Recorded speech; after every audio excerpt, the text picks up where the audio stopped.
Welcome to Sangeeta kitchen. Sangeeta কিচেনে আজকে আপনাদের সামনে আর একটা রেসিপি নিয়ে হাজির হয়েছি।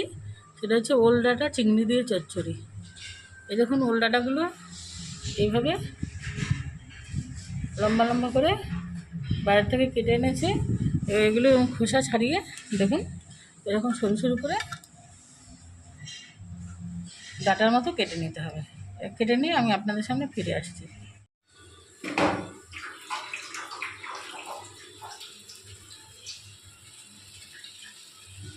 এই দেখুন, এরকম সরু সরু করে কেটে আমি ধুয়ে নিয়েছি। হ্যাঁ, একদম সরু সরু করে কেটে ধুয়ে নিয়েছি। এবার কড়াইতে একটু জল দিতে হবে। জল দিয়ে সামান্য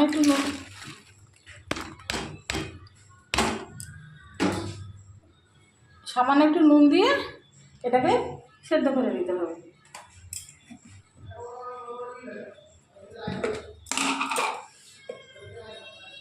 সামান্য একটু নুন দিয়ে আমি এটাকে সেদ্ধ করে নেব।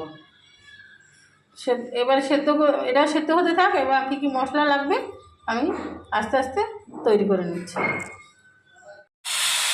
এই দেখুন, আমি একটু নেড়ে ছেড়ে দিয়েছি, আবার একটু উল্টে দিয়েছি, আবার একটু ঢেকে দিয়ে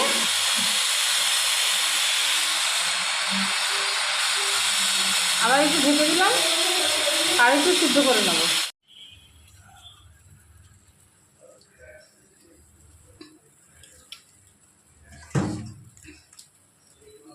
এই দেখুন, ওল ডাঁটাটাকে আমি এরকম নুন দিয়ে, হালকা নুন দিয়ে এভাবে সিদ্ধ করে নিয়েছি।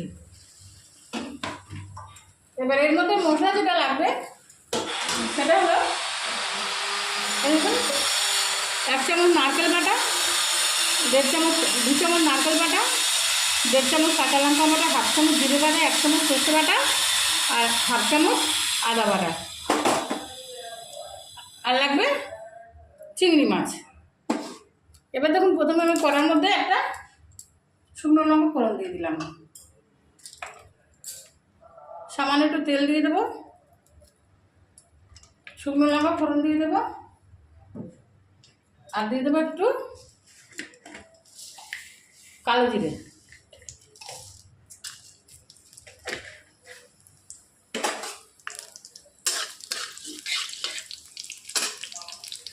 তেলটা একটু গরম হয়ে গেছে। এবার এর মধ্যে দিয়ে দেবো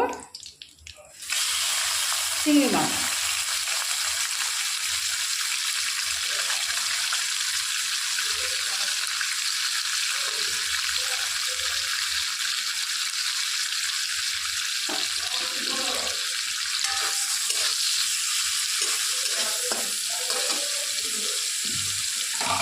এবার এর মধ্যে দিয়ে দেবো পরিমাণ মতো নুন,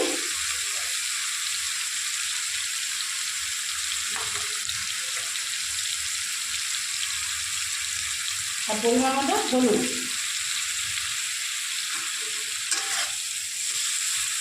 এবার এর মধ্যে দিয়ে দেবো কাঁচা লঙ্কা বাটা, নারকেল বাটা, 1/2 চামচ আদা বাটা, 1/2 চামচ জিরে বাটা, আর সর্ষে বাটা।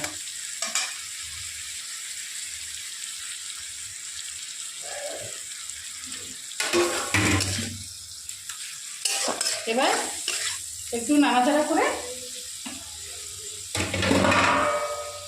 আমি ওলের ডাঁটাটাকে এর মধ্যে দিয়ে দেবো।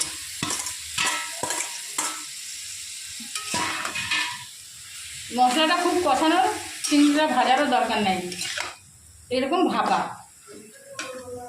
এবার আমি এটাকে আবার চাপা দিয়ে রেখে দেবো।